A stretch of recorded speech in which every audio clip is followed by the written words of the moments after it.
नमस्कार, मैं निशांत चतुर्वेदी इस वक्त साथ लोक कल्याण मार्ग पर मौजूद हूं। सरल भाषा में कहें तो ये वो जगह है जो कि देश की सत्ता की धुरी है। ये वो जगह है जहां पर नए भारत के आइडियाज निकलते हैं। ये वो जगह है जहां से भारत के विकास का विचार होता है। ये वो जगह है जहां पर दुनिया के तमाम देश भारत की ताकत को नमस्कार करते हैं। और मेरे साथ इस वक्त मौजूद है देश के प्रधानमंत्री श्री नरेंद्र मोदी जी। नमस्कार। और टीवी 9 नेटवर्क पर आप देख रहे हैं देश का सबसे बड़ा शो प्रधानमंत्री एंड 5 एडिटर्स राउंड टेबल। और मेरे साथ जो 5 एडिटर्स मौजूद हैं मैं आपको बता दूं, सबसे पहले मेरे साथ टीवी 9 मराठी के संपादक उमेश कुमावत हैं। मेरे साथ टीवी 9 तेलुगु के संपादक रजनीकांत हैं। నమస్కారం తెలుగు ప్రజల తరపున రజనీకాంత్ గారు తెలుగు ప్రజల తరపున హార్దిక స్వాగతం శుభాకాంక్షలు टीवी 9 बांग्ला के संपादक अमृतांशु भट्टाचार्य। नमस्कार। टीवी 9 गुजराती के संपादक कल्पक केकड़े जी। नमस्कार सर, केम छो?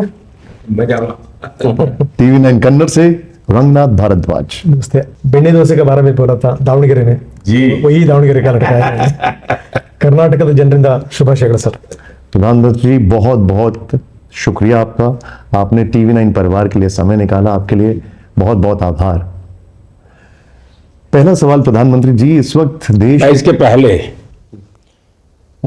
एक तो भांति भांति के बॉलर्स हैं और फील्डिंग भी बड़ी टाइट है तो लेकिन आपने जब वर्णन किया 7 LKM का, ये सत्ता की धुरी नहीं है, ये सेवा की धुरी की जगह है।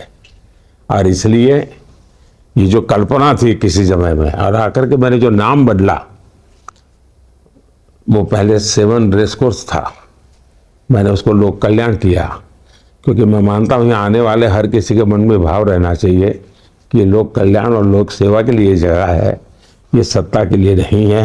और लोकतंत्र का स्पिरिट भी वही होता है और मैं उसको जीने का पल पल प्रयास करता हूँ।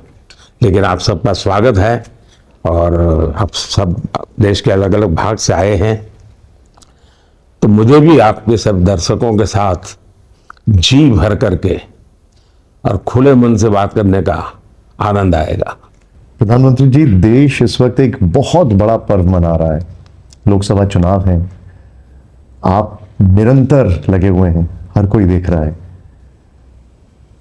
2014, 2019 दोनों चुनावों के केंद्र में प्रधानमंत्री मोदी थे। अगर इसकी तुलना 2024 से की जाए तो क्या आपको बदलाव दिख रहा है, क्या फर्क दिख रहा है? पहली बात है कि चुनाव मेरे लिए नया नहीं है। मैंने लंबा अरसा तक संगठन में रह करके चुनाव लड़वाने का काम किया। फिर मुझे जिंदगी में पहली बार गुजरात में चुनाव लड़ने की नौबत आई और अब एक और भूमिका में देश और दुनिया की नजरों में एक विशेष जिम्मेवारी के साथ मैं इस चुनाव के मैदान में हूं। 2014 में जब हम चुनाव में थे तब लोगों के मन में कई क्वेश्चन मार्क थे।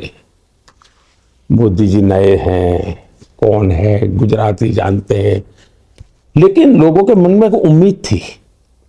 2014 में उम्मीद थी यार कुछ तो करेगा।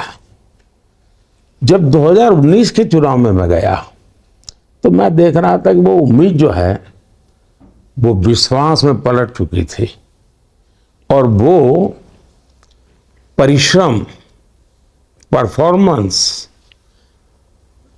कंसिस्टेंसी, क्लैरिटी, ये सारे मिलजुल करके जो 2014 से 19 तक लोगों ने देखा तो विश्वास था।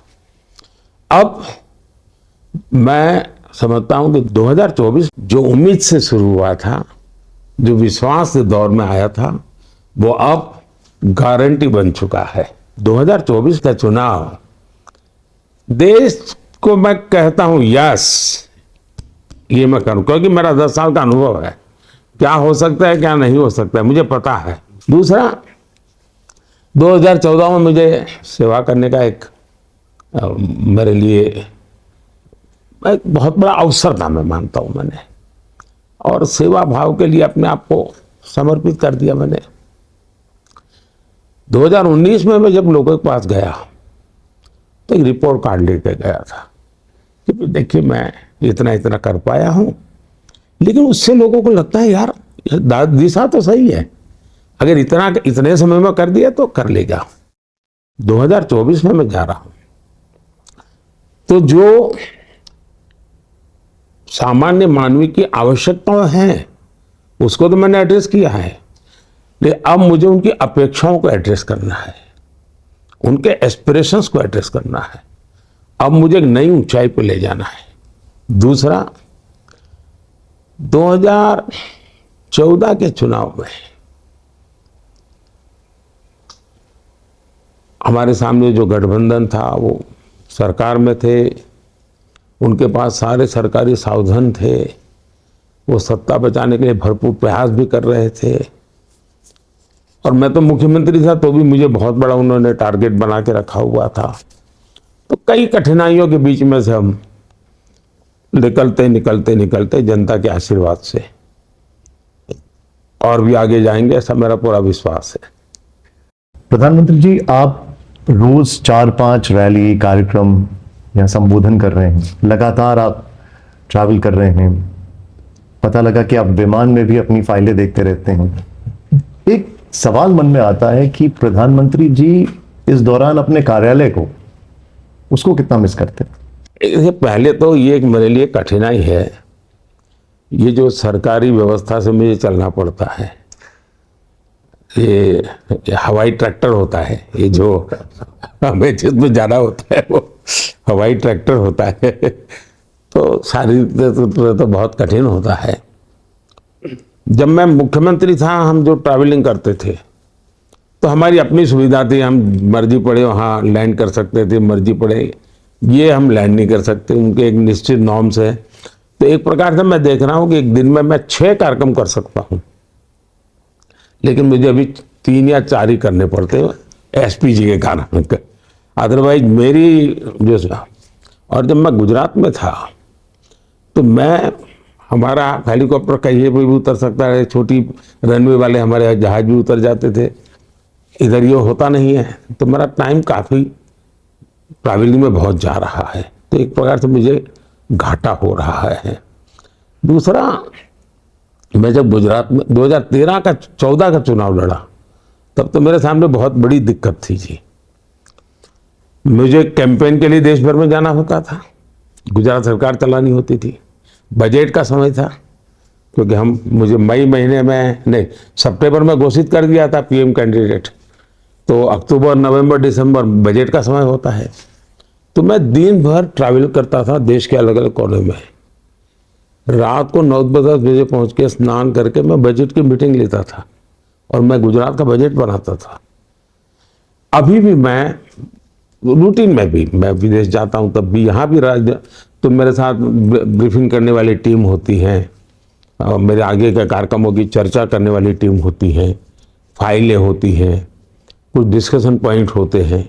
तो ये सारी चीज़ें मैं इन दिनों साथ साथ कर लेता हूँ। बहुत सी चीज़ें मैं अर्जेंस है तो देर रात का, जैसे हीट वेव, तो अभी हीट वेव के लिए मैं 1 जून तक इंतजार नहीं कर सकता, तो मेरे लिए उसके लिए आवश्यक जो भी मीटिंग करनी होती है, मौसम कैसा रहेगा, इस बार बारिश कैसी रहेगी, उसके लिए क्या प्लान करना चाहिए, तो ये मुझे पहले करना पड़ता है, तो मेरी उसकी मीटिंगें चलती है। अब सरकार बनने के बाद बजट आएगा तो बजट की तैयारी करनी है, सरकार बनने के बाद मुझे 100 दिन का काम करना है तो उसकी तैयारी हो। तो एक प्रकार से मैं इन सारे चीज़ों को एक साथ, और मैं 10 प्रकार की चीज़ें एक साथ करने की अब ट्रेनिंग हो चुकी है मेरे दिलों में, तो मैं कर लेता हूँ। और मैं मानता हूँ कि मेरे व्यक्तित्व को मैं टुकड़ों में नहीं रखता, मेरा एक बड़ा होलिस्टिक और इंटीग्रेटेड अप्रोच होता है।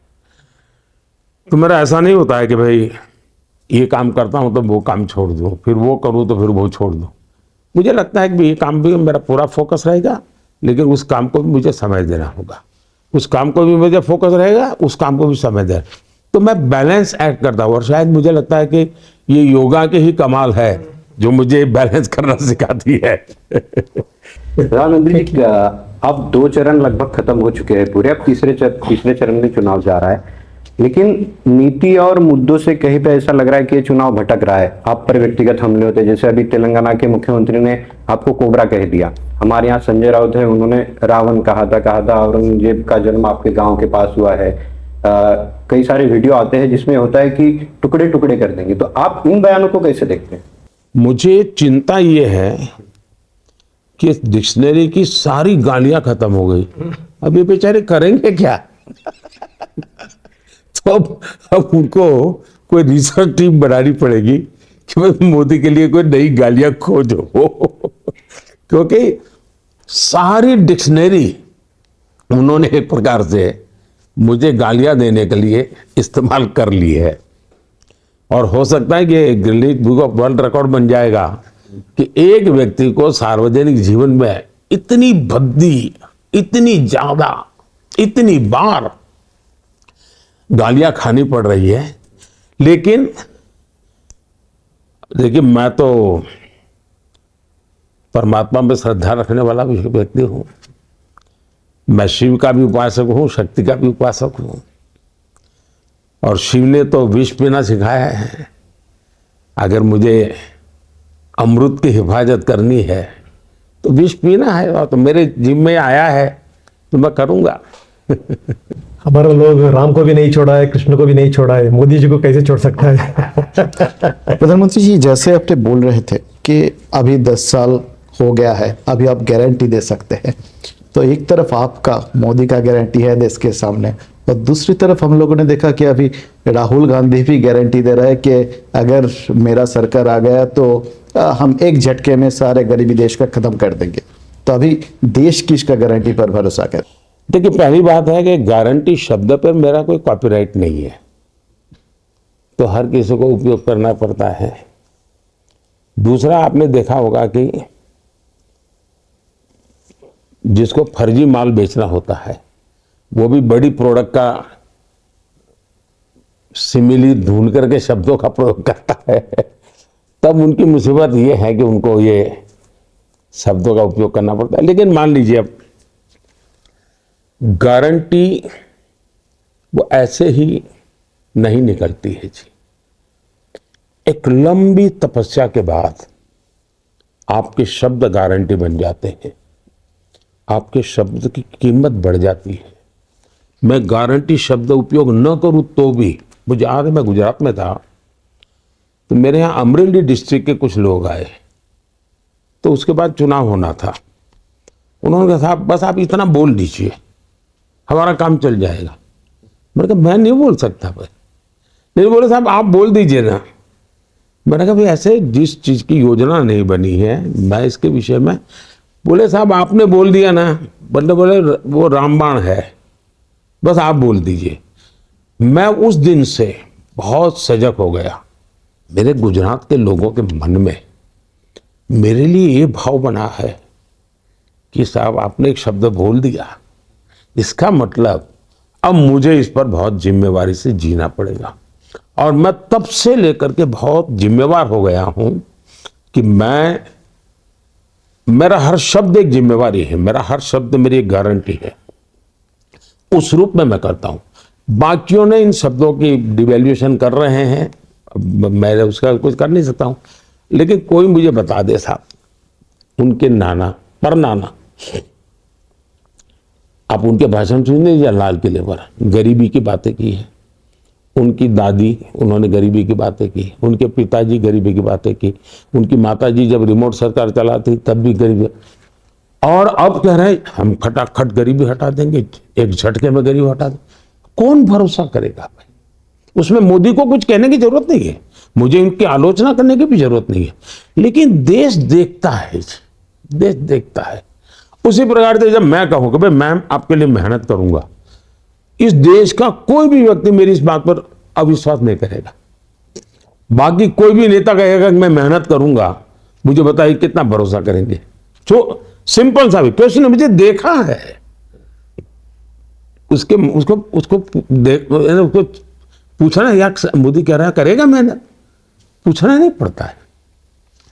तो मेरा जीवन, मेरी वाणी और मेरी गारंटी, ये सब एक सूत्र में है जी। ये हवा में से निकाला हुआ भाव नहीं है। और मैं जब कहता हूं मुझे करना है, अब जैसे मैंने 2014 में कहा कि मैं गरीबों के लिए घर बनाऊंगा, तब मुझे बहुतों ने कहा साहब कितना पैसा लगेगा, कैसे करोगे? मैंने कहा देखिए भाई, देश की इकोनॉमी का एक ड्राइविंग फोर्स बनेगा, क्योंकि जब गरीब का घर बनाता हूं तब ईंटें बनाने वाला कमाता है, सीमेंट बनाने वाला कमाता है, रोजगार मिलता है, फर्नीचर बेचने वाला कमाता है, यानी एक प्रकार से इकोनॉमी का मैं ड्राइविंग फोर्स है। उसमें मैंने पूरा एक चित्र खाका तैयार किया। 4 करोड़ घर बना दिए, दे दिए। कुछ राज्य सरकारों का बड़ा ठंडा रिस्पांस रहा तो मेरी अपेक्षा से कम हुआ। फिर मैंने कहा नहीं भैया, कुछ परिवार हैं जो बड़े हो गए, और इसलिए मैंने इस बजट में फिर से कहा, और मैं पब्लिक मीटिंग में कहता हूं कि आप जब चुनाव प्रचार में जाते हो तो मेरा भी एक काम करना कि देखना भाई कहीं उस गांव में 2-4 घर ऐसे होंगे जो छूट गए होंगे, किसी को नल से जल नहीं मिला होगा, किसी को गैस का कनेक्शन नहीं मिला होगा, किसी को घर नहीं मिला होगा, उसकी सूची मुझे भेज देना, क्योंकि मैं 3 करोड़ घर और बना हूं, वो उनके लिए बनाऊंगा। यानी पक्का रोड मैप है, तब जाकर के गारंटी पे भरोसा होता है। आपने पहले एक बात बोला था, मैंने काम करके आपके सामने आ जाएंगे बोल के, आपने काम करके सामने आ गया, ये आपका गारंटी है। एंड दूसरा हम सीन ऐसे देख रहा है, कर्नाटक में 5 गारंटी से देश भर भी 25 गारंटी तक आ गया। आगे क्या हो सकता है? होता क्या है, जब ये इनका कोई चीज चलती नहीं है तो उनको लगता है कि लोगों का ध्यान हटाने के लिए नई नई चीजें जोड़ो, नई नई चीजें जोड़ो। और इसलिए वो आपने देखा होगा, हाँ, कोई बच्चा अगर आपका ऐनक ले लेता है और आपको लगता है कि बच्चा ऐनक तोड़ देगा, डर लगता है, और तो आप क्या करते हैं, उसको एक बॉल ला करके दिखाते हैं, तो उसको लगता है हाँ ये बॉल बड़ी चीज है, तो ऐनक छोड़ देता है, बॉल पकड़ लेता है। ये लोग उस साइकोलॉजी पर काम कर रहे हैं, जिनको पता नहीं है देश की जनता बहुत ही समझदार है, इनके हर खेल को जानती है। वो 5 गारंटी लाए, 25 गारंटी लाए, 75 गारंटी लाए, वो शब्दों को ऊपर नीचे करे, अनाप शनाप बोले, इससे जनमन नहीं बनता है। ये आपको टीवी मीडिया में जगह मिल जाती है, जमीन पे नहीं मिलती है, जनों के दिल में नहीं मिलती है।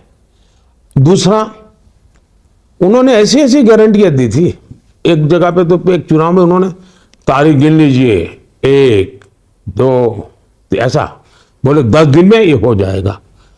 वो 5 साल वो सरकार रही, नहीं हुआ जी, तो लोगों को अविश्वास हो जाता है। और दुर्भाग्य तो यह है कि सार्वजनिक जीवन में राजनेताओं की शब्दों की ताकत इतनी खत्म हो चुकी है कि मेरे लोगों को ज्यादा मेहनत करनी पड़ती है। भाई मैं वो उस बिरादरी का नहीं हूं बाबा, मैं जो कह रहा हूं करूंगा, तो मुझे तो उनके कारण नुकसान होता है ये झूठ बोलने वालों से।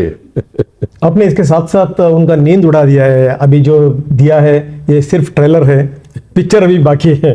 क्या क्या रह सकता है पिक्चर? ऐसा है कि वो नींद उनको उड़ने का कारण नहीं है।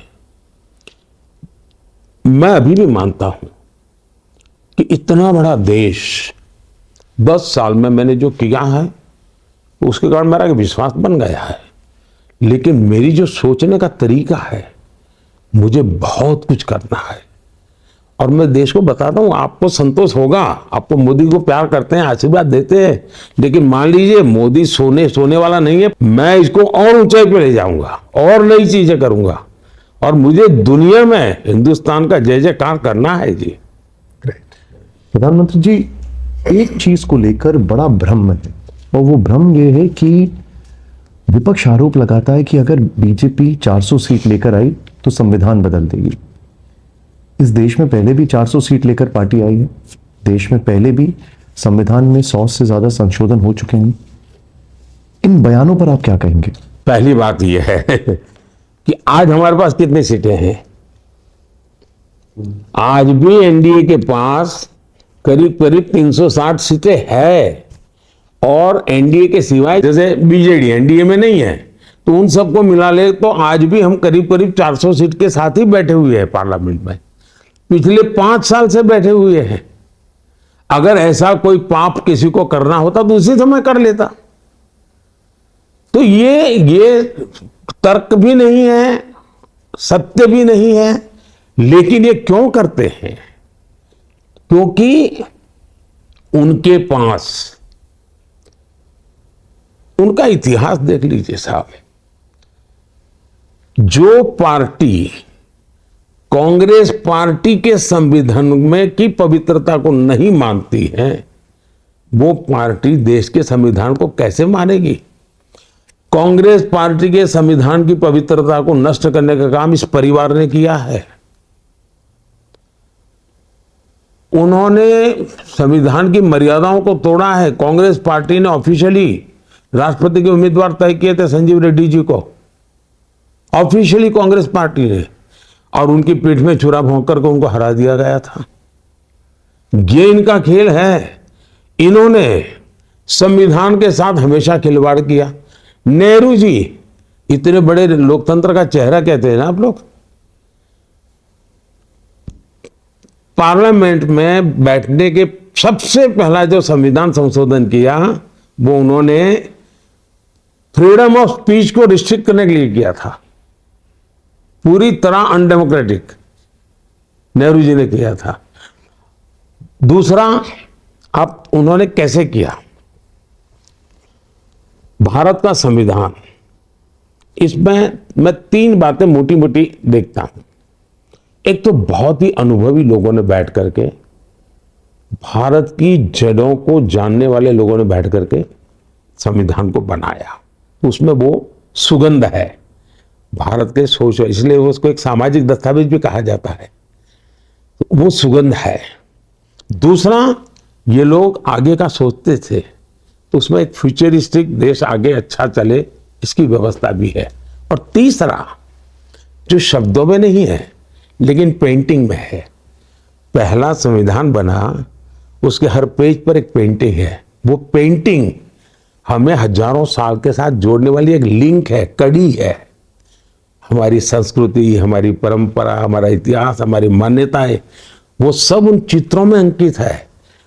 चित्रों में, ताकि जल्दी देश समझ पाए, लंबा इतिहास लिखना ना पड़े, वो चित्रों में रखा गया। शब्दों में वर्तमान और आने वाली कल रखी गई। तो कल, आज और कल, इसका एक बहुत ही संतुलित दस्तावेज, अत्यंत पवित्र दस्तावेज हमारा संविधान है।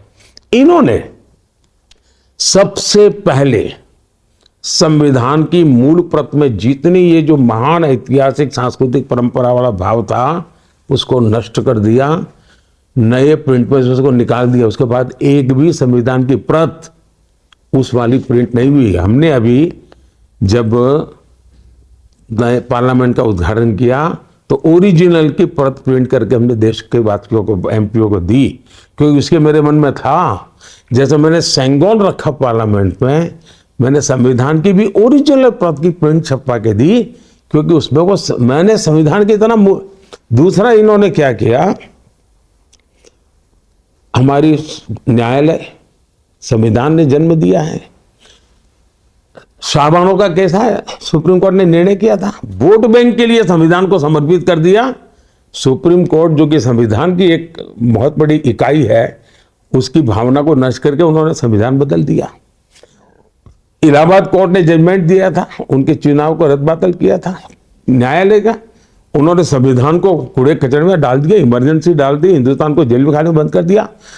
उन्होंने संविधान का उपयोग सिर्फ और सिर्फ अपने एकाधिकार के लिए किया।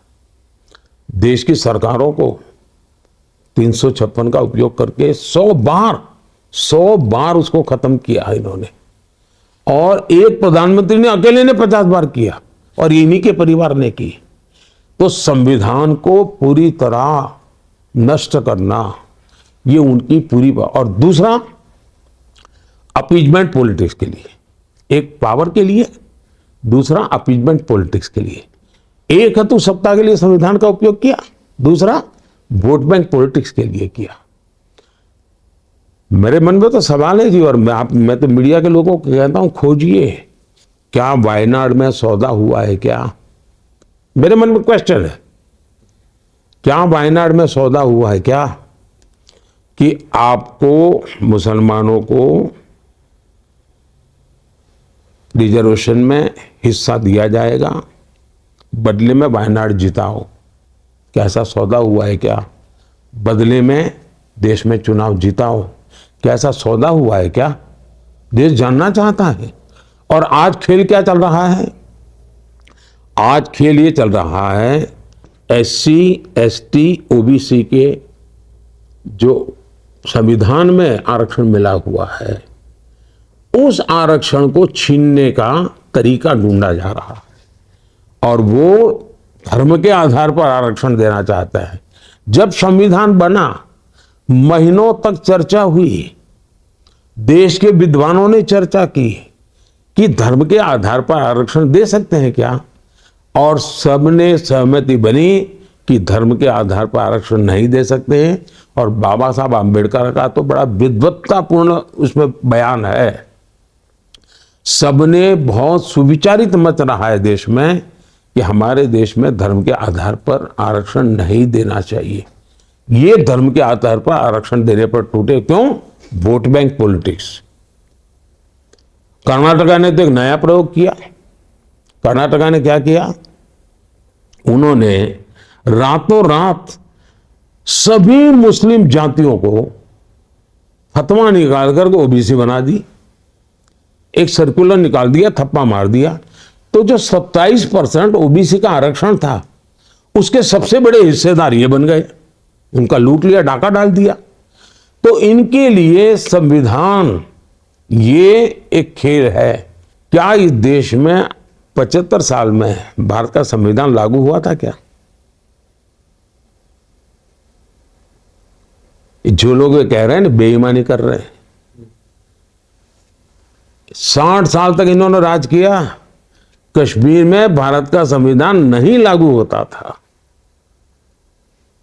अगर संविधान की इतनी है आपको पवित्रता लगती थी, तो कश्मीर में संविधान क्यों लागू नहीं किया आपने? 370 की दीवार बना करके भारत के संविधान को यहां तक क्यों अटका दिया आपने? ये बाबा साहब का, आम्बेडकर का अपमान है कि नहीं है? दूसरा, जम्मू कश्मीर में जो मेरे दलित भाई बहन हैं, इनको 75 साल तक आरक्षण का अधिकार नहीं मिला है जी। कोई अधिकार नहीं मिला है, तो इनको रोना क्यों नहीं आया भाई? वहां पर हमारे आदिवासी भाई बहन हैं, उनको कोई अधिकार नहीं मिला, क्यों रोना नहीं आया? हमारी माताएं बहनें हैं वहां, उनको कोई अधिकार नहीं मिला, क्यों? संविधान था ही नहीं वहां, उनका संविधान चलता था। मैंने संविधान की सबसे बड़ी सेवा की है कि 370 हटा करके जम्मू कश्मीर में भारत का मैंने संविधान के प्रति मेरा समर्पण देखिए। जब भारत के संविधान के 60 साल हुए, तब मैंने गुजरात में हाथी के ऊपर संविधान की बड़ी परत रखी और उसकी पूजा की और उसका बहुत बड़ा जुलूस निकाला। और हाथी पर सिर्फ संविधान था और राज्य का मुख्यमंत्री पैदल चल रहा था वहां। क्यों? मैं देशवासियों के दिल में संविधान की प्रतिष्ठा बनाना चाहता था। जब हम पार्लियामेंट में आए तो हमने संविधान दिवस मनाने का प्रस्ताव लाए। कांग्रेस पार्टी ने विरोध किया और कांग्रेस पार्टी के नेता, जो आज कांग्रेस पार्टी के अध्यक्ष हैं, उन्होंने बयान दिया पार्लियामेंट में कि 26 जनवरी तो है, संविधान दिवस की क्या जरूरत है? मेरे लिए संविधान हर स्कूल में चर्चा का विषय होना चाहिए। हर बच्चे के दिल में संविधान की पवित्रता की चर्चा। ये वकीलों के लिए अदालत में धाराएं कोट करने के लिए संविधान नहीं है। संविधान हमारी जीवन की प्रेरणा बनना चाहिए, नई पीढ़ी को शिक्षा मिलनी चाहिए। और मैं देशवासियों को कहता हूं, मेरी तीसरी टर्म में मेरे जो पहले 100 दिन के कार्यक्रम है ना, एक मैं आज पत्ता खोल देता हूं।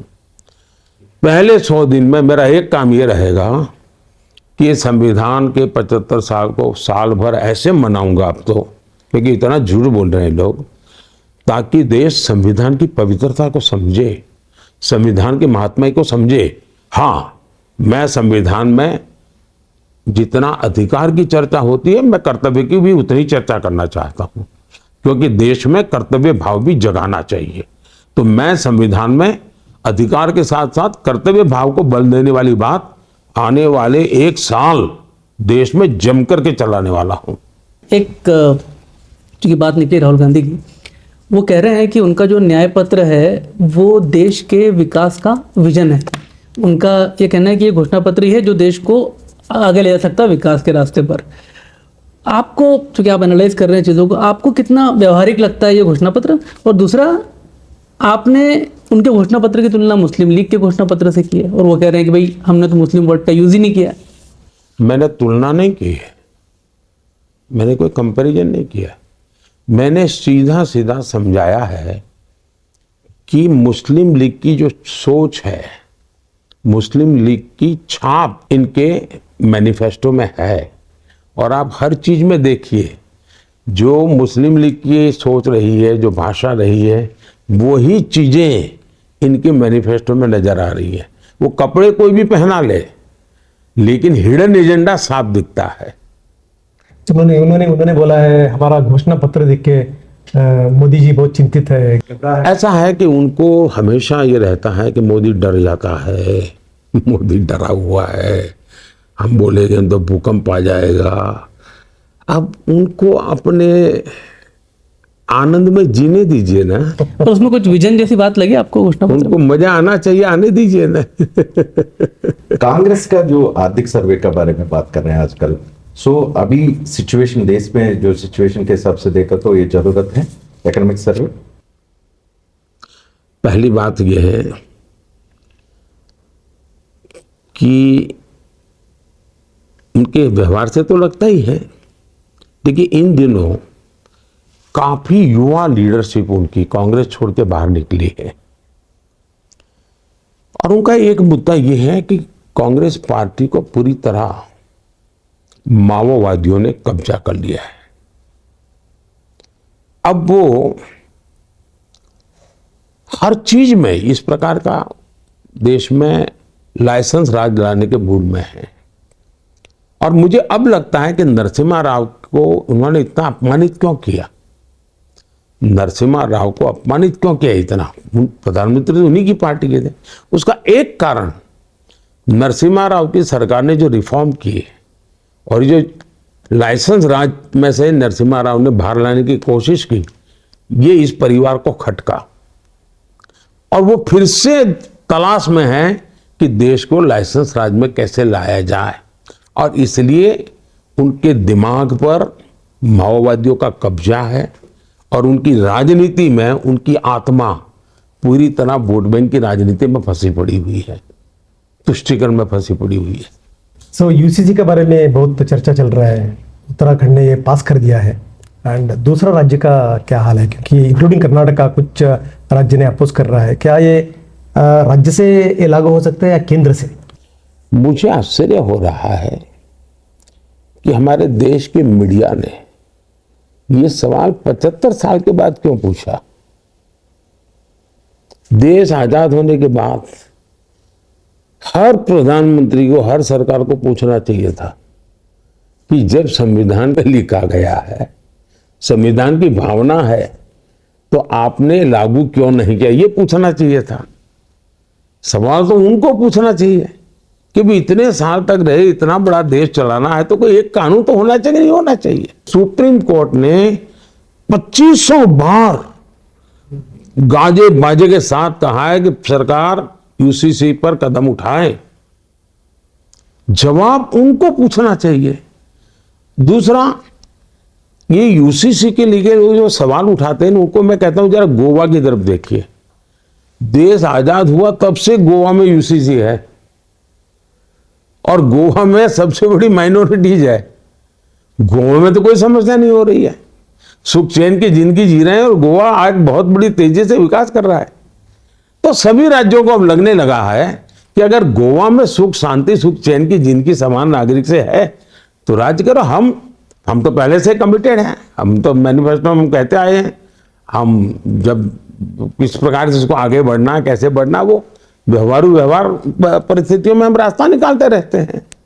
जिस प्रकार से हम देश की एकता के लिए संविधान को भी जहां नहीं था वहां पहुंचाया, वैसे ही हमने पहले से हमारा कमिटमेंट है। और ये कमिटमेंट हमारी पॉलिटिकल आइडियोलॉजी नहीं है, ये संविधान की भावना का ही हमारा एक्शन है। संविधान की भावना कहती है यूसीसी की बात, देश की सुप्रीम कोर्ट कहती है यूसीसी की बात। हम तो जो देश की संवैधानिक संस्थाओं ने हमको कहा है, हम करने के रास्ते खोज रहे हैं और इसलिए जनता का आशीर्वाद मांग रहे हैं। प्रधानमंत्री जी, एक क्षण ऐसा आया जब देश और विदेश में करोड़ों भारतीय भाव विभोर हो गए। हम लोग वहां पर मौजूद थे, हमने देखा प्राण प्रतिष्ठा के दिन। प्राण प्रतिष्ठा की अगर बात की जाए तो विपक्ष का यह आरोप है कि भारतीय जनता पार्टी राम मंदिर पर अपना हक जमाना चाहती है, इसीलिए हम प्राण प्रतिष्ठा में नहीं आए। आप क्या कहेंगे? प्रभु राम वो ये इतनी कम सामर्थ्यवान मानते हैं क्या? मतलब इनको इतना नॉलेज नहीं है परम पिता परमेश्वर पर कोई अधिकार कर सकता है क्या? प्रभु राम कितना महान व्यक्तित्व, और एक पार्टी मामूली छोटी सी बीजेपी पार्टी प्रभु राम के सामने कुछ नहीं है भाई। ये लोग कैसी बात करते हैं? सचमुच में तो प्रभु राम उनके भी होने चाहिए, सबके होने चाहिए जी।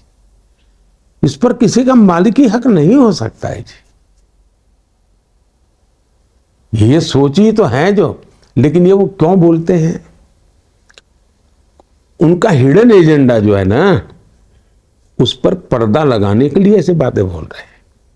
उनका हिडन एजेंडा है उनकी वोट बैंक को संभालना, उनकी वोट बैंक को संवारना, और इसलिए वे इस प्रकार की बहानेबाजी कर रहे हैं। उनको लगता था कि जो राम मंदिर गए तो वोट बैंक गई,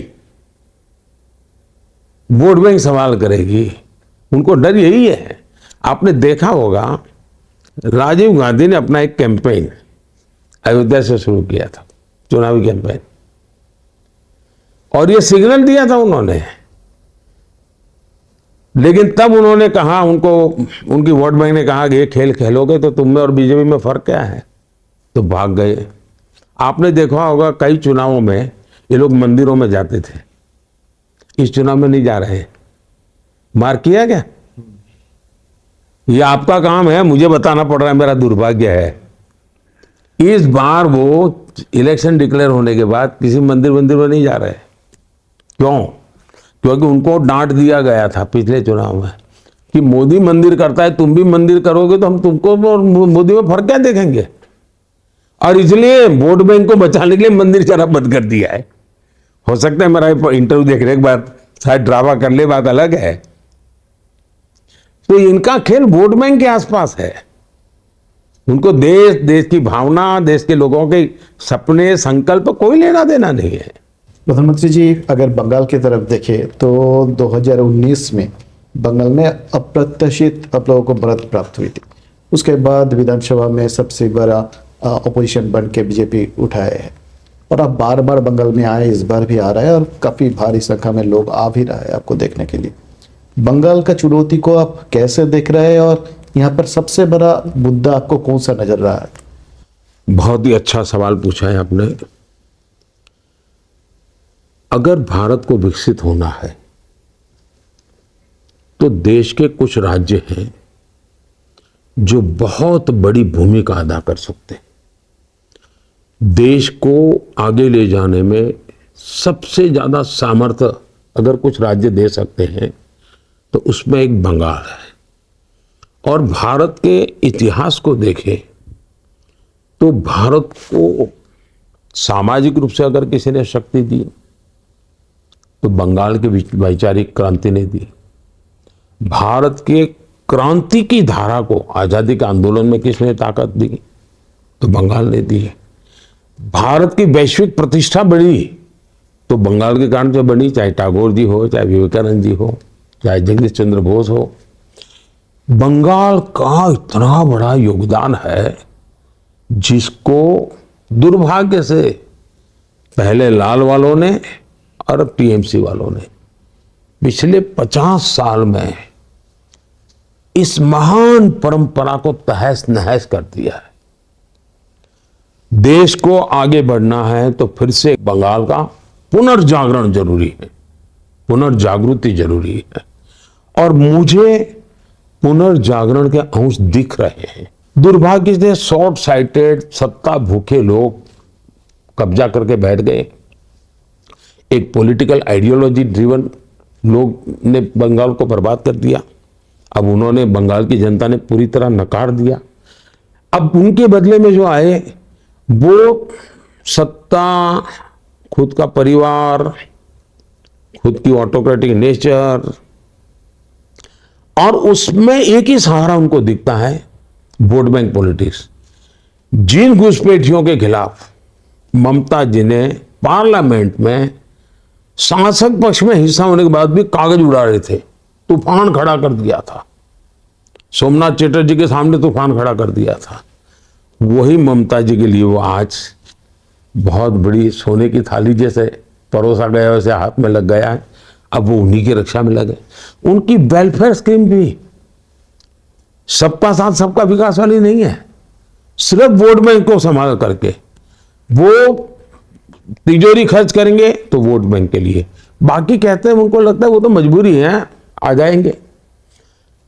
जब तक बंगाल को वोट बैंक की राजनीति के एक प्रकार से अत्यंत दुखदायक परिस्थिति से बाहर नहीं निकालेंगे और बंगाल की उस महान परंपरा और विरासत, और बंगाल के युवा में बहुत ताकत है जी, बहुत सामर्थ्य है, उसको अगर अवसर देंगे और किसी भी भेदभाव के बिना समाज के सब वर्गों को साथ लेकर के, तो बंगाल खड़ा हो सकता है। और आज बंगाल बीजेपी को स्वीकार कर रहा है। हम 2 या 3 एमएलए हुआ करते थे, आज 80-90 तक पहुंच गए हम लोग। हम कभी पार्लियामेंट के अंदर सोच भी नहीं सकते थे, आज हम सबसे बड़ी पार्टी बनकर के उभर रहे हैं। तो बंगाल ने दिल से बीजेपी को स्वीकार कर लिया है। वोट की दुनिया में अभी हमें कभी बहुत सारी कठिनाइयां आती हैं, लेकिन मैं मानता हूं कि जनता, हिंसा जिस प्रकार का वातावरण है, सबसे बड़ी चुनौती है। लोकतंत्र में सारे देश में अब शांतिपूर्ण चुनाव हो रहे हैं। देखिए, पहले 2 हुए, कहीं से हिंसा, बंगाल के सिवाय कहीं से घटना ही नहीं आती थी। या तो बंगाल से आएगी या केरल से आएगी। जब त्रिपुरा में भी कम्युनिस्टों की गवर्नमेंट थी, हिंसा की घटनाएं आती थी, कम्युनिस्ट गए, हिंसा की घटना बंद थी। बंगाल में कम्युनिस्ट गए, बंद हुआ, लेकिन अब ममता दीदी ने वही रास्ता अपना लिया। तो दुर्भाग्य है, लोकतंत्र के लिए भी खतरा है, और आज की राजनीति बंगाल की बीजेपी के लिए चुनौती नहीं, देश के लिए चुनौती है जी। देश इस प्रकार से नहीं चल सकता जी। वैसे बंगाल में हम लोग देखा जाए तो 50%, 50% महिलाओं है वोटर्स के अंदर, और पिछले चुनाव में भी देखे हैं कि देश का महिलाओं ने बीजेपी को बहुत अच्छी खासी सपोर्ट दिया है। तो इस बार बंगाल के लिए स्पेशली ये संदेशखाली का जो भी हम लोगों ने देखा सुना, इसके बाद मोदी का गारंटी क्या है? पहली बात है कि एक तो मेरा खुद की सोच क्या है, राजनीति छोड़ दीजिए। भारत की 50% जनसंख्या वो भारत की विकास यात्रा में भागीदार बननी चाहिए, नहीं बननी चाहिए। अगर हम भारत की 50% जनसंख्या को विकास यात्रा में भागीदार बनाते हैं तो देश की इकोनॉमी को एकदम से नया क्षेत्र में बल मिल जाएगा। तो मैं गुजरात के मेरे काम को भी देखिए, मैं महिलाओं को सबसे ज्यादा एम्पावर करने में ताकत लगाता। कोई कहीं कुछ बुरा था इसलिए नहीं, मुझे पॉजिटिव लगता है। अब जैसे मेरे यहाँ अमूल डेयरी एक बहुत बड़ा उदाहरण है आपके सामने, या लिज्जत पापड़ बहुत बड़ा उदाहरण है। ये दोनों आज किसी भी कॉर्पोरेट वर्ल्ड को कंपटीशन करते हैं, लेकिन दोनों महिलाओं के द्वारा चलती है। मतलब हमारे देश की महिलाओं की इतनी बड़ी ताकत है कि वो पूरी स्थिति बदलते।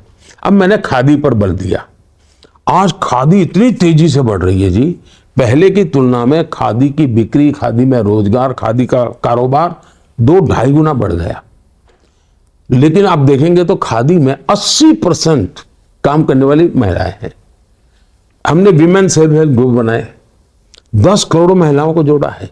लेकिन अभी तक क्या है, हमने महिलाओं को छोटे मोटे कामों से कर लिया तो वो एम्पावर हो गया। नहीं, मैं उसको एकदम से ब्रेक थ्रू करना चाहता हूं, इसलिए मैंने अभी ड्रोन दीदी का काम उठाया है। जब गांव के लोग देखेंगे कि ये तो ड्रोन पायलट है, ड्रोन चलाती है, खेती करती है, तो महिलाओं की तरफ देखने का दृष्टिकोण बदल जाएगा। मैं एक साइकोलॉजिकल बैरियर तोड़ना चाहता हूं। तो एक तो मेरा इन जनरल एक कमिटमेंट है। अब जहां तक बंगाल का सवाल है, मैं मानता हूं कि सुरक्षा एक सबसे बड़ा गंभीर मसला है। जिस प्रकार से संदेश खाली की घटनाएं घटी और जो दबी हुई कोई माता बहन अपने व्यक्तिगत जीवन में बाहर खुलकर कुछ बोलने की हिम्मत नहीं करती है।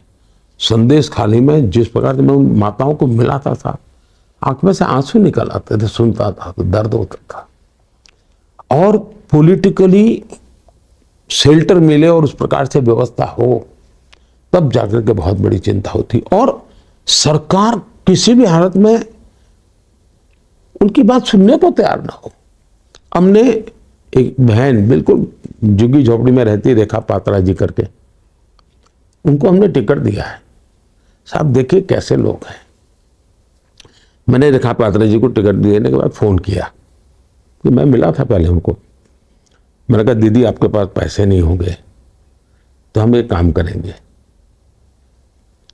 हम लोगों के पास जाएंगे और लोगों को कहेंगे कि रेखा दीदी के लिए 1 वोट तो देना है, लेकिन 1 रुपया देना है।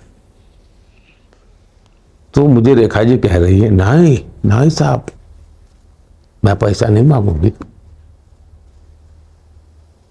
मैं पैसे नहीं मांगूंगी, मैं हाथ जोड़ के मांगूंगी कि वोट दो, मुझे पैसा नहीं चाहिए। साहब जिस बंगाल में ये नारी शक्ति हो, वो बंगाल देश को आगे ले जा सकता है। और इसलिए मैं मानता हूं कि बंगाल में नारी शक्ति, ये नारी के द्वारा उत्पीड़न जो चल रहा है, उसका जवाब भी नारी शक्ति देगी और दिखाएगी कि एक नारी सत्ता पर बैठी है और ये जुल्म हो रहा है, दुख उसका है महिलाओं को। कोई एक सरफरा पुरुष बैठा होता और गड़बड़ होती तो महिलाएं कहती ये तो निकम्मा है। कि एक नारी के रहते होता है तो लोग नहीं सहन करते, और उसके कारण पुरुषों को भी दर्द होता है, पुरुषों को भी दर्द होता है, ये कैसे चल सकता है जी। और उसके कारण बंगाल में मैं समझता हूं एक बहुत बड़ा परिवर्तन, मैं बिल्कुल एक समय इंतजार करना है, वो कुछ नहीं है जी, सब बना बनाया पड़ा हुआ है जी। यानी थोड़ा सा मैं आपको महाराष्ट्र की तरफ लेके जाना चाहता हूँ।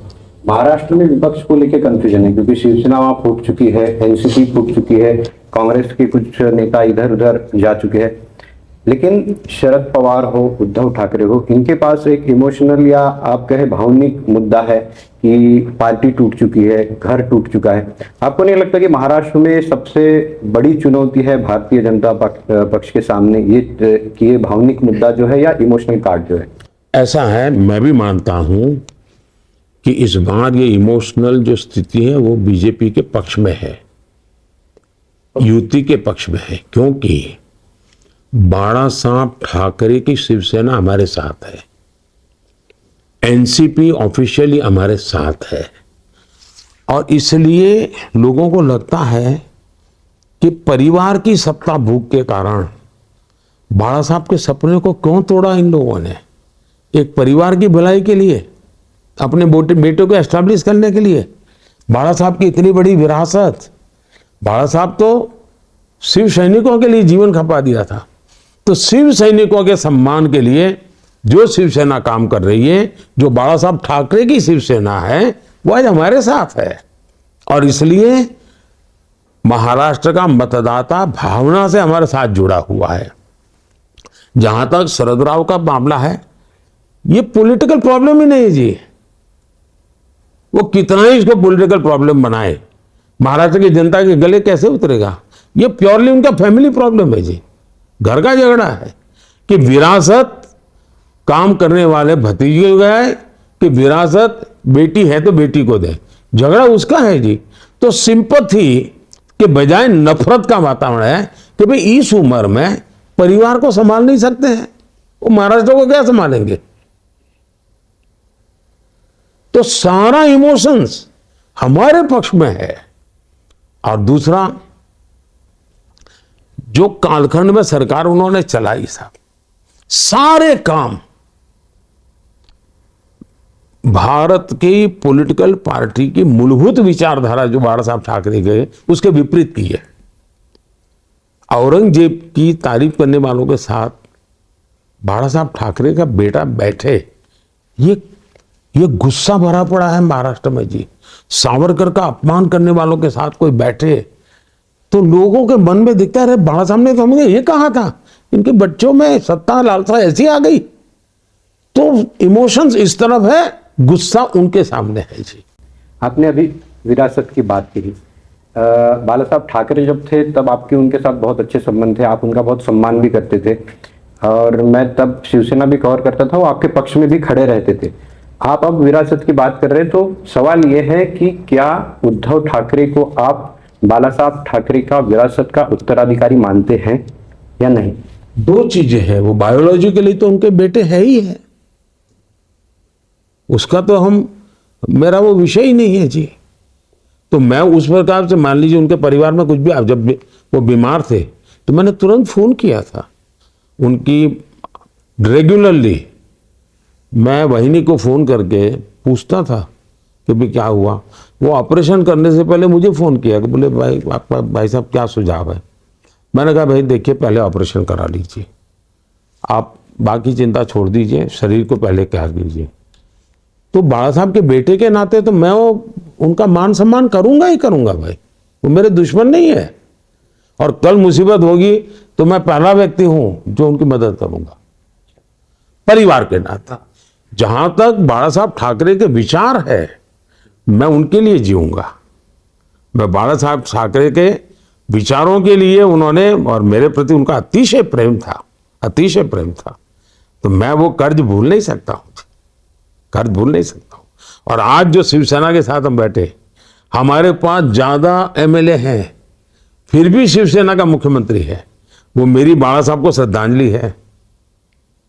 हम पिछले चुनाव में आमने सामने लड़े थे, लेकिन उस चुनाव में मैंने एक शब्द बाला साहब के लिए नहीं बोला था, और मैंने पब्लिकली कहा था कि मुझे उद्धव जी कितनी ही गालियां दें, लेकिन मैं नहीं बोलूंगा, क्योंकि मैं बाला साहब के प्रति मेरी श्रद्धा है। और इसलिए उनके पारिवारिक क्या समस्या है वो मेरा विषय नहीं है। मैं बाला साहब को आदर करता हूं, और भगवान करे मैं जीवन भर उनको आदर करता रहूं। लेकिन वो तो कहते हैं, हर सभा में अब जाते हैं तो कहते हैं कि ये चुनाव आखिरी चुनाव है और 2029 के बाद चुनाव ही नहीं होगा। तो इसको आप कैसे देखते हैं? ऐसा है, 2014 में भी ये आता था, आप पुराना निकालिए। 2014 में भी कहा है कि अब चुनाव आखिरी है, 19 में भी कहा ये चुनाव आखिरी है, अब 24 में भी कह रहे चुनाव आखिरी है। इसका मतलब है कि हमारे विरोधियों की बैंकरप्सी है, उनके पास कुछ नई चीज, कुछ खोजो ना भाई। जो चीज होनी नहीं है, होती नहीं है, संभावना नहीं है, सवाल नहीं है, अब इसके लिए आप क्या बात करोगे जी। इतना बड़ा संविधान है, जिस देश के अंदर 900 टीवी चैनल चलते हो जी, आज वहां कोई डिक्टेटर पैदा नहीं हो सकता है, आसमान से भी आकर के पैदा नहीं हो सकता है। जिस देश के अंदर न्यायालय इतना वाइब्रेंट हो, उस देश के अंदर कभी भी डिक्टेटर पैदा नहीं हो सकता है। वो जमाना चला गया, 75 में देश ने एक मुसीबत झेल ली, दोबारा वो देश आ ही नहीं सकता है जी। कर्नाटक के बारे में हम बात करेंगे। 2019 में रिजल्ट, भाजपा का रिजल्ट बहुत बढ़िया था, 25+1 मंड्या का मिलके, सुमला जी का मिलके 25+1 हो गया था। अभी का हालत कैसे है? क्योंकि सरकार बदल चुका है, उधर मुसलमान मतदार कांग्रेस के साथ में, और बहुत सारे मुद्दे हैं, कुकर ब्लास्ट से लेकर कैफे ब्लास्ट तक, नेहा मर्डर तक, बहुत मुद्दे हैं। आपकी बात सही है कि कभी कभार लोग एक गुस्से में आकर के वोट कर देते हैं। वैसे बीजेपी को वोट असेंबली में भी ज्यादा मिला है, वोट कम नहीं मिला है, पहले से भी ज्यादा मिला, सीटें कम मिली। लेकिन जो बातें इन्होंने की थी, ये पूरी देर सीएम डिप्टी सीएम के झगड़े में पूरी सरकार फंसी पड़ी हुई है। डिप्टी सीएम स्कोर करे कि सीएम स्कोर करे, इसी में लगे हुए हैं। अब जिस प्रकार से कर्नाटका में कोई हनुमान चालीसा सुने, अपनी दुकान में बैठ करके सुने, इसलिए उसको मारा जाए। बम ब्लास्ट हो और आप ये कह दो बिना जांच किए ये तो सिलेंडर का ब्लास्ट था, फिर 6 घंटे के बाद कह दो ये बिजनेस राइवलरी थी, और फिर जाकर के पता चले तो इसके पीछे तो पीएफआई थी। बहुत बड़ा आतंकवादी षड्यंत्र था। नेहा का मर्डर हो तो आप कहते हैं कि वो तो बच्चों का मामला है, तब लोगों को बहुत झटका लगता है कि क्या कर रहे हो भाई, क्या कर रहे हो तुम। दूसरा, उन्होंने जितनी गारंटी लेकर के आए थे, हर गारंटी में कोई टैग लगा दिया। किसानों को जो 4,000 रुपये मिलते थे उन्होंने बंद कर दिए। बैंकरप्ट यानी पूरी तरह खजाना खाली हो गया। मैं तो मानता हूं जी 2 महीने के बाद वो सरकारी कर्मचारियों को सैलरी दे पाएंगे कि नहीं दे पाएंगे, सवाल है। मैं सरकार में, इसलिए मुझे मालूम है कि उनकी अर्थव्यवस्था इतनी खोखली हो चुकी है, इतनी तबाही की ओर जा रहे हैं कि कुछ बचेगा नहीं जी। और कांग्रेस के लिए पहले कर्नाटका, अब तेलंगाना, ये दोनों एटीएम बन गए हैं। जो हाल छत्तीसगढ़ का हुआ वो हाल इनका होते देर नहीं लगेगी जी। क्यों? एटीएम बन गया। छत्तीसगढ़ में कांग्रेस एटीएम बन गई थी, आज कर्नाटक तेलंगाना एटीएम बन गई, और जेल वो जा रहे हैं। पाप यहां दिल्ली वालों के लिए वो हिस्सा बांटना पड़ता है, लेकिन जेल उनको जाना पड़ रहा है। तो मैं तो कर्नाटक की हालत बड़ी गंभीर देख रहा हूं जी। चुनाव छोड़ दीजिए, जैसे मैं बंगाल के लिए कहा, कर्नाटक भी देश का बहुत महत्वपूर्ण राज्य है जी। जो राज्य टेक्नोलॉजी के कारण जाना जाता, टेक हब के रूप में जाना जाता, वह टैंकर हब बन गया। वाटर माफिया साहब, वहां पानी सोसाइटी वाले चिल्लाते हैं कि हमें बोली बोलनी पड़ती है तब जाके टैंकर आता है जी। अब ये हाल बंगलुरु का सुनते हैं तो दुनिया में हमारे लिए बहुत बड़ा संकट पैदा होने वाला है, हमारी प्रतिष्ठा को चोट लगने वाली है। अब इनको राजनीति के सिवा कुछ सोचता नहीं है। ये अंदर की झगड़े में हमारे, ये दिल्ली के साथ भी झगड़ते रहते हैं। अच्छा, वहां कंपटीशन है कि दिल्ली को खुश रखने के लिए सीएम क्या करेगा और डिप्टी सीएम क्या करेगा, और उसके लिए कर्नाटक को और ज्यादा लूटा जा रहा है। तो ये एक बहुत बड़ा संकट बन गया है जी।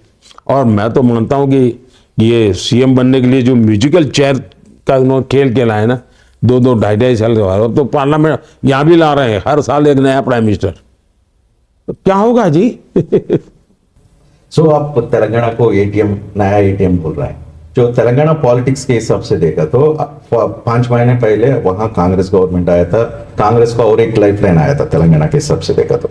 अभी आपका नजरिए से देखा तो कैसा है तेलंगाना पॉलिटिक्स, आप कैसे देखते हैं? देखिए, एक वहां करप्शन का रैकेट है, चाहे बीआरएस हो कांग्रेस हो, वो एक ही चट्टे बट्टे के लोग हैं, मिले हुए लोग हैं। अब लीकर के जितने भी स्कैम है उसमें बीआरएस का नाम आता है। दिल्ली सरकार भी जिसमें फंसी हुई है, पंजाब सरकार के सामने भी तलवार लटक रही है, सब में बीआरएस आता है। अब ये लोग कांग्रेस के अलायंस में है, मतलब बीआरएस भी उन्हीं के कट्टे बट्टे में है। तो तेलंगाना के अंदर, और ये RRR tax, RRR film, Telangana Telugu film दुनिया में फेमस हो गई। अब ये RRR टैक्स आया है, ये RRR टैक्स और तबाह कर देगा। सो रेवंत रेड्डी बहुत सारे करप्शन कर रहे हैं, आपका हिसाब से देखा तो? वहां पर कोई चीज ऐसी नहीं छोड़ी जा रही कि जिसमें कट कमीशन ना हो। सो तेलंगाना पॉलिटिक्स में इस बारे आपका पार्टी का परफॉर्मेंस कैसा देख सकते हैं? पहली बात है, लोकसभा के चुनाव में पूरे देश में जो देख रहा हूं मैं, इसको राज्यों की राजनीति से काफी ऊपर उठ चुका है। ये लोकसभा का चुनाव राज्यों की राजनीति से काफी ऊपर उठ चुका है, और ये मैं इसको अच्छी निशानी मानता हूं। और ये मैंने 2014 में भी देखा, 2019 में भी देखा। और जो शुरू में आपने सवाल पूछा था, इसमें का जवाब इसमें भी है। ये 2014 और 2019 के चुनाव में थोड़ा बहुत भी राज्यों की स्थितियां, छवि का असर रहता था।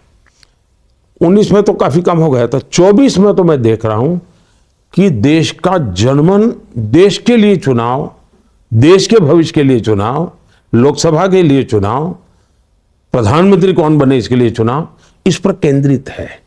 और जो इंडी अलायंस को तकलीफ हो रही है वो इसी बात पर हो रही है कि भाई पहले नाम तो बताओ आपका प्रधानमंत्री कौन, किसको दे। फिर वो कहते हैं कि चुनाव, अब एक भी पार्टी 272 सीट नहीं लड़ रही है जी। जब बीजेपी की सेवा कोई भी पार्टी 272 सीट न लड़ती हो तो जीतने का तो सवाल ही नहीं है। जब 272 सीट नहीं लड़ रहे हो तो सरकार बनाने का प्रश्न ही नहीं उठता है जी। कम से कम 250 सीटों से ज्यादा लड़ने की नौबत ही नहीं बची इनकी, ये हाल हो गया। 400 सीट लेकर के बैठे हुए किसी जमाने में आज 272 सीट नहीं लड़ा पा रहे हैं। और इसलिए फॉर्मूला ला रहे हैं कि 1 ईयर 1 PM। अब मुझे बताइए कि मान लीजिए खेत है, या तो 10-12 खेत किसान इकट्ठे होकर उनके खेत है, और 10-12 किसान तय करें कि भाई अपने पानी के लिए ट्यूबवेल करना होगा। और कोई जानकार व्यक्ति बताएं कि अगर आप 100 मीटर यहाँ खुदाई करेंगे तो आपको पानी मिलेगा, और आपके सब खेतों के लिए पानी 100 मीटर तक जाना पड़ेगा। अब ये बुद्धिमान ये सोचे कि भाई 100 मीटर जाना है तो मेरे खेत में 10 मीटर करो, दूसरा कहेगा मेरे खेत में 10 मीटर करो, तीसरा कहेगा मेरे देश। अगर ये सभी खेत वाले कहेंगे मेरे यहाँ 10-10 मीटर करो तो पानी निकलेगा क्या? पानी तो एक जगह पर 100 मीटर करोगे तब निकलेगा जी। अब ये एक साल के लिए प्रधानमंत्री बनाने जाएंगे जी, देश का भला नहीं हो सकता है जी। इन्होंने देश के इतने बड़े महत्वपूर्ण चुनाव को, लोकतंत्र के इतने बड़े महत्वपूर्ण चुनाव को ऐसा एक भाषणबाजी का खेल बना दिया, झूठ बोलने का खेल बना दिया जी। They are non serious. वो सत्ता के लिए सीरियस है, देश के लिए सीरियस नहीं है। हम देश के लिए सीरियस है। इतना बड़ा फर्क है जी। केसीआर ने बार बार बोल रहे हैं कि रिसेंटली बार बार बोल रहे हैं कि जो कोलिशन गवर्नमेंट, मैं कोलिशन गवर्नमेंट में आऊंगा। बाई एनी चांस जो केसीआर और बीआरएस को आपका जो एनडीए में हिस्सा ले सकते हैं? ये क्यों बोलना पड़ रहा है उनको? ऐसा झूठ क्यों बोलना पड़ रहा है कि इन्होंने असेंबली के पहले भी ऐसा ही कहा था। मैंने पब्लिकली वहां मीटिंग में कहा था कि हैदराबाद के म्यूनसिपालिटी के चुनाव के बाद स्वयं केसीआर मेरे पास आए थे एनडीए में आने के लिए, और मैंने साफ कहा था कि अब हम ऐसे कॉरपोरेशन में आपके साथ नहीं रह सकते हैं, हम विपक्ष में रहेंगे और हम विपक्ष में चुनाव लड़ेंगे।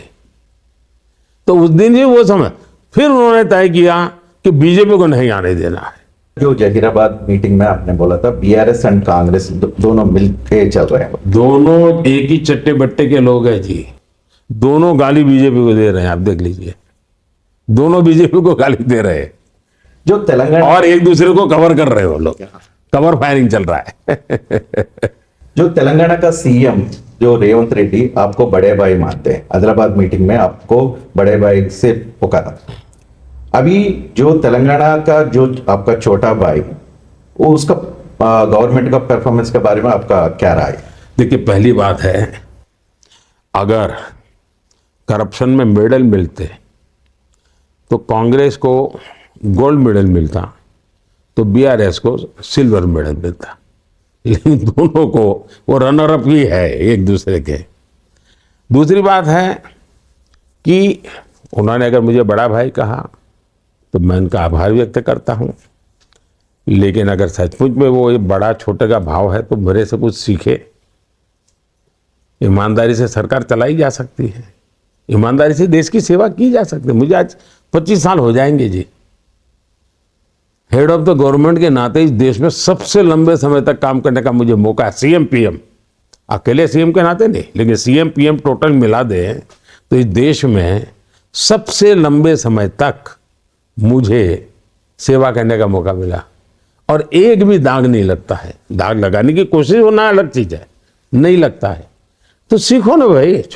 अगर आप अपने आप को छोटा भाई, मैं आपको तब कहूँ ना कि आप सीखो। मुझे बड़ा भाई आप कहते रहते हो, इतनी बात थोड़ी बनती है। तो मेरा पुण्य आप कमाने के लिए बड़ा भाई कहते ऐसा नहीं चलेगा। जनता तो पुण्य तब देगी जब आप भी कुछ पुण्य करो। वो तेलंगाना बहुत चर्चे में आ रहा है, वो बड़ा भाई छोटे भाई के बारे में। ठीक है, जो तेलंगाना के बहुत सारे लोग और जो वोटर्स हैं ना, आपका गारंटी के लिए वेट कर रहे हैं, कुछ बोल सकते हैं उसको? बीजेपी की तरफ से, आपके तरफ से कुछ गारंटी है? मैं दे रहा हूं ना। जैसे मैं कहता हूं 3 करोड़ घर बनाऊंगा तो उसमें तेलंगाना के लोग भी होंगे। मैं कहता हूं कि देश पीएम सूर्य घर योजना, बिजली का बिल 0 करने की दिशा में काम करूंगा। मतलब योजना के लाभार्थी तेलंगाना में भी होंगे। मैं कहता हूं नल से जल, तो तेलंगाना में भी नल से जल उनको परिवारों को मिलेगा। मैं कहता हूं मुफ्त राशन, तो तेलंगाना के लोगों को मिलेगा। मैं कहता हूं 70 साल से ऊपर के किसी भी व्यक्ति को इलाज की जिम्मेवारी मोदी की, तो तेलंगाना के 70 साल के ऊपर के लोगों को मिलेगा। तो गारंटी सबके लिए है जी। अब ये इतना करप्शन के बारे में बोल रहे थे, डिफरेंट स्टेट में भी बंगाल का इतना करप्शन अभी अनर्थ हुआ है, इसके बारे में आप क्या बोलेंगे? आप देखिए, नोटों के ढेर लोगों ने देखे हैं। ये लोग कितनी गालियां दे दे बीजेपी को, भाई ये दुरुपयोग करते हैं। नोटों की गड्डियां दिख रही, उसका क्या कहोगे भाई? देश ने कभी भी मशीन थक जाए साहब, नोट गिनने वाले बैंक में भी नोट गिनते हैं मशीन, लेकिन थकते नहीं है। ये चोरों के पैसे गिनने में थक जाते हैं। अब देश मोदी पर प्रश्न नहीं करेगा, ये चिल्लाए कितना ही चिल्लाए, क्योंकि आंखों के सामने गद्दी के नीचे से निकलती नोटें दिख रही, गैराज में से निकलती नोटें निकल रही है, कपबोर्ड भरे बड़े नोटें निकल रही हैं, अफसरों जेल में पड़े हुए हैं। तो सबको लगता है यार ये ड्रग माफिया, ये आर्म्स माफिया, तो देश को नफरत है और मोदी है जो पूरी ताकत से लगा हुआ है। सो वाइब्रेंट स्टेट आंध्र प्रदेश के बारे में एक बार बात करेंगे। आंध्र प्रदेश असेंबली इलेक्शंस में आप गठबंधन किया था चंद्रबाबु नायडू तेलुगुदेशम पार्टी से। जो चंद्रबाबु नायडू तेलुगुदेशम पार्टी 2019 को आपसे छोड़ के बाहर चला गया था। अचानक आप क्यों टीडीपी के साथ गठबंधन किया था? इसका फायदा कुछ आ सकते हैं, क्या देखते हैं उसका फायदा? पहली बात है कि गठबंधन को चुनावी राजनीति तक सीमित मत रखिए। भारत जैसे देश में जहां अनेक विविधताएं हैं, तो हमारी फिलॉसफी क्या है? हम मानते हैं कि देश में जो रीजनल पॉलिटिकल एस्पिरेशंस हैं उसको संपूर्णपणे सम्मान मिले, उनका स्वागत हो, उनको सहकार हो, वैसा नेशनल पॉलिटिक्स होना चाहिए। और उसके लिए एक मेन स्ट्रीम नेशनल भले पॉलिटिकल पार्टी हो, कितनी ही बड़ी क्यों ना हो, लेकिन उसने रीजनल एस्पिरेशंस को इक्वल ही तवज्जो देना चाहिए। और इसलिए कोई हमारे साथ हो या ना हो, हम रीजनल पॉलिटिक्स को, एस्पिरेशंस को उतना ही वैल्यू देते हैं, क्योंकि इतना बड़ा देश चलाना है तभी चल सकता है। हमारे पास पूर्ण बहुमत होने के बाद भी टीडीपी हमारे साथ सरकार में थी, हमारे पास पूर्ण बहुमत के बावजूद भी शिवसेना हमारे साथ सरकार में थी। तो रीजनल एस्पिरेशंस को महत्व देना ही हमारा मुद्दा है। जो रीजनल पॉलिटिकल पार्टी होती है उनका स्वाभाविक लड़ाई स्टेट में होती है, तो वो अपने स्टेट के हिसाब से सोचते हैं और वो अपनी रणनीति स्टेट के हिसाब से बनाते हैं। हम सबको साथ लेकर के चलने का प्रयास करते हैं।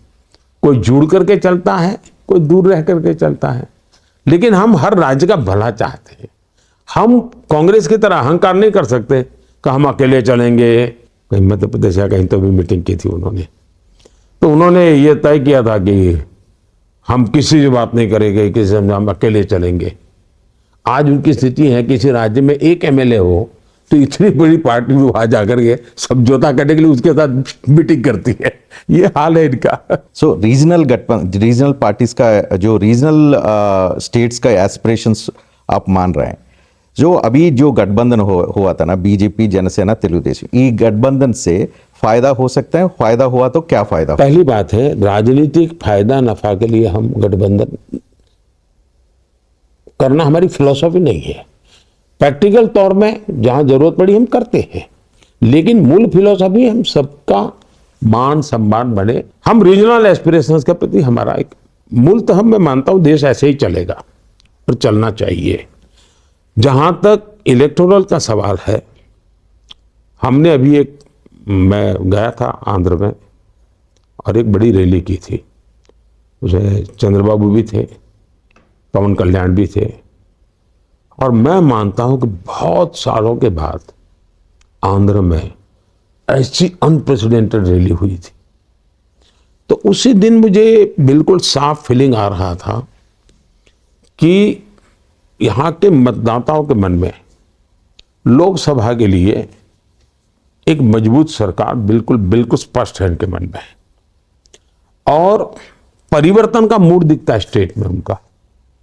तो वो वहां का मतदाता दो हिस्सों में बटा हुआ है, एक राज्य में सरकार को रखना कि निकालना, दिल्ली में सरकार को मजबूत करना तो कितना कैसे कर रहा, ऐसा उसकी मुझे मतदाताओं का मेरा एनालिसिस ये है। सब देशों की भाषा, प्रदेश की बात हो गई, पर जो आपकी पहचान से जुड़ा है प्रदेश गुजरात में पहली सीट तो आपको निर्विरोध आ ही गई है, 26 सीटें। इस बार क्या लग रहा है आपको, हैट्रिक करेंगे? और ये बार बार क्या कारण लगता है आपको कि गुजरात बीजेपी को क्यों चुनता है?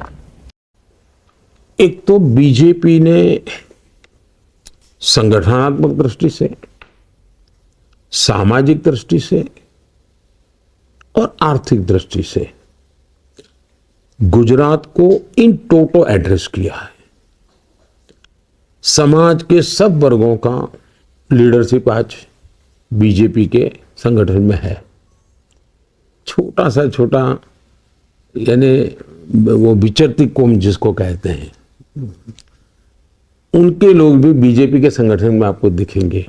तो एक प्रकार से वो सर्वसमावेशक संगठन है, सर्वस्पर्शी है, पूरे राज्य के हर कोने में आपको बीजेपी। तो उन्होंने सत्ता में रहते हुए संगठन को कभी निग्लेक्ट नहीं किया।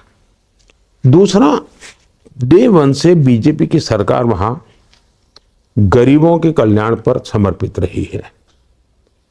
तीसरी बात है, देखिए मैं मानता हूं कि गुजरात एक बहुत बड़ा अपॉर्चुनिटी का टाइम है। गुजरात एक जमाने में वाटर स्कैरसिटी वाला स्टेट, 10 साल में 7 साल अकाल, बिना पानी, परेशानी। तो बाहर के लोगों को पता नहीं है कि गुजरात में पानी में इतना बजट जाता था। लोग पूछते हैं भी ये क्यों नहीं है, वो क्यों नहीं। मैक्सिमम बजट, मैं भी जब वहां था पानी में जाता था। हमने पानी पर इतना काम किया कि आज लोगों को पानी, और पानी जब पहुंचता है तो उसको डिफरेंट फील होता है, यार कल तक तो ऐसे मरते थे, दिखता है। दूसरा, गुजरात में नमक के सिवाय गुजरात की अपनी कोई चीज थी नहीं।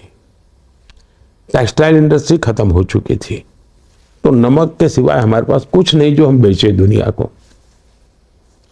और नमक में भी हम डिपेंडेंट थे, कोई ट्रांसपोर्टेशन मिले तो हमारा नमक जाता था, और नमक का इतना किराया ज़्यादा मिलता नहीं क्योंकि वो उसकी कोई कीमत ही नहीं होती है, और वजन ज़्यादा होता है, तो वो बड़ा कठिन सा काम है। और एक प्रकार से गुजरात ट्रेडर स्टेट बन गया था, एग्रीकल्चर स्टेट नहीं था, उद्योग नहीं था, कोई माइनिंग नहीं है, कुछ नहीं है। उसमें से गुजरात 10% ग्रोथ वाला एग्रीकल्चर स्टेट बना, उसमें से गुजरात मैन्युफैक्चरिंग हब बना। आज सेमीकंडक्टर का वहाँ हो रहा है, कार बन रही है, हवाई जहाज बन रहा है। तो मैन्युफैक्चरिंग, डायमंड, दुनिया में कोई भी डायमंड ले लीजिए, 10 में से 8 डायमंड वो है जिस पर किसी न किसी गुजराती का हाथ लगा है, या तो गुजरात में से बन करके आया है। दुनिया में 10 में से 8 डायमंड यहाँ होते हैं। तो ये कारण से वहाँ प्रॉस्पेरिटी आई है, और रोजी रोटी, यानी एक प्रकार से वाटर स्कैरसिटी से आज सफिशिएंट वाटर वाला राज्य बना है, वाटर टेबल ऊपर आए हैं, और ये लोगों की मेहनत से हुआ है, सरकार की मेहनत से। तो ये निरंतर काम को लोग देखते हैं। और दूसरा, गुजरात में अगर आप अवेलेबल हैं, मैं तो चाहता हूं कोई देखे, शायद 1917 से रिकॉर्ड अवेलेबल है, शायद 1917 से 10 साल में 7 साल बड़े कम्युनल वायलेंस होते थे गुजरात में, 1917 से। ये पहला 25 साल का कालखंड आया है जहां एक भी कम्युनल वायलेंस नहीं हुआ है। आखिरी कम्युनल वायलेंस हुआ 2001 में, 2002 में आखिरी, उसके बाद कम्युनल वायलेंस नहीं हुआ।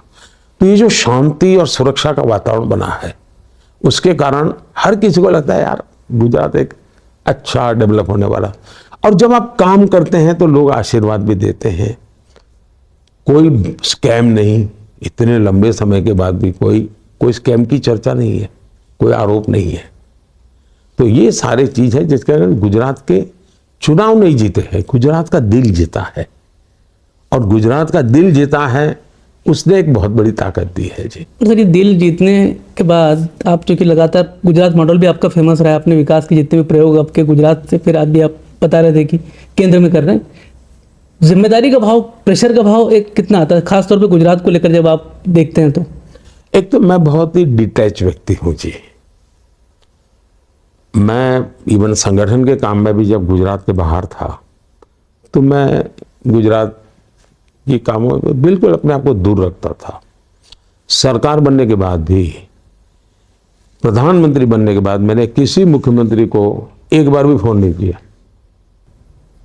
पर सर, आप जो विकास के काम में उन पे पहली बात तो मैं, क्योंकि अब मेरा स्वभाव है कि जैसे अभी मैं आपके साथ बैठा हूं तो मैं यहीं पर हूं, न मैं प्रधानमंत्री हूं न कुछ हूं, मैं पत्रकारों के साथ बैठ करके देश के एक राजनीतिक नेता के नाते मैं जवाब दे रहा हूं, तो मैं यहीं हूं। मेरी सरकार वगैरह सब मैं यहाँ से बाहर निकलूंगा शुरू होगी, तब तक मैं यहीं हूं। तो मैं आपके साथ हूं, फोकस हूं। तो मैं यहाँ आकर मैं पूरी तरह देश के काम में डूब चुका हूं, पूरी तरह डूब चुका हूं। और इसलिए, और मुझे भरोसा है कि गुजरात में जो भी टीम बनी है उस पर मुझे इतना भरोसा है। मैं जब काम करता था तो भी वो मेरे साथ काम करते थे, वो मुझसे भी अच्छा करेंगे मेरा विश्वास है। और किया, मुझसे ज्यादा सीटें जीत करके आए वो लोग, तो क्रेडिट जाती है।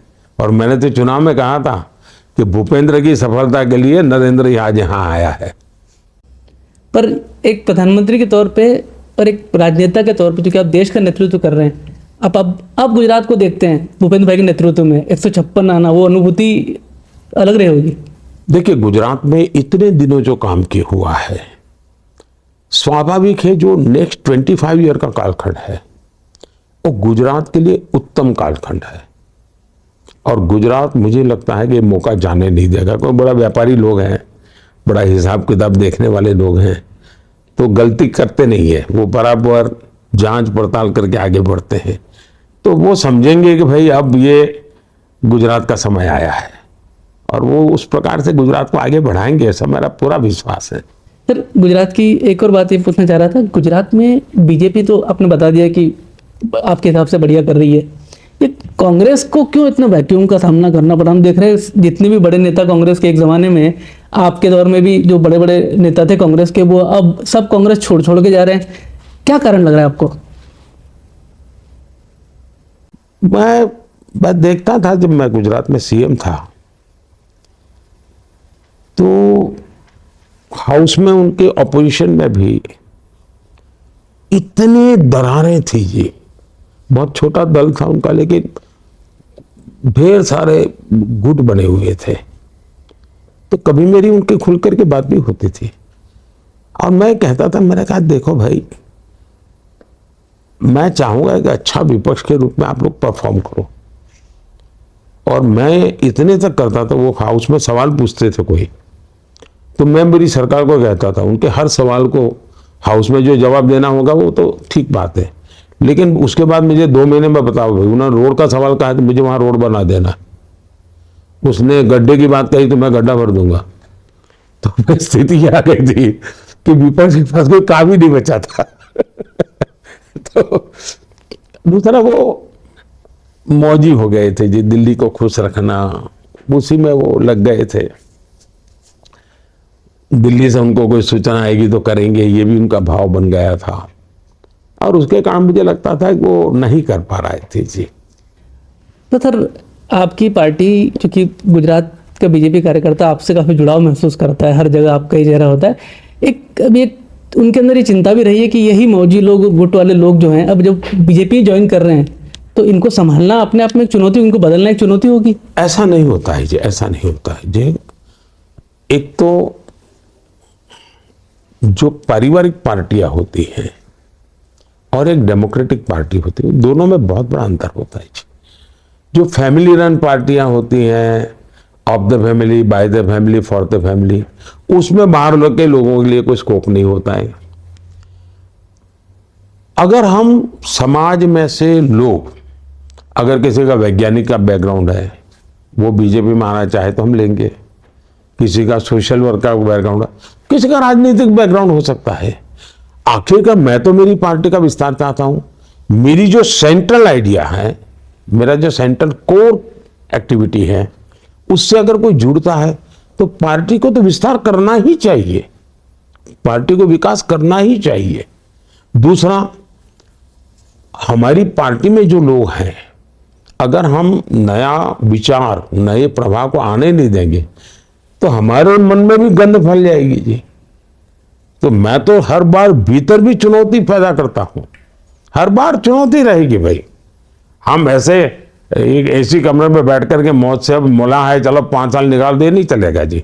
हर पल मैदान में रहना होगा। और मैं तो चाहता हूं कि भाई जो भी दल को, लोगों को लगता है कि भारतीय जनता पार्टी देश का भला कर सकती, हर एक का स्वागत है जी। इसलिए नहीं कि हम बहुत बड़े हो गए तो क्या हुआ जी, नहीं। मुझे हर एक के बाद कुछ न कुछ देने को होता है जी। कितना ही बुरा आदमी क्यों ना हो, उसके बाद भी कुछ तो अच्छा होता है देने के लिए। मुझे जो अच्छा है वो लेना है, और मैं तो अच्छे को इकट्ठा करने की कोशिश कर रहा हूँ।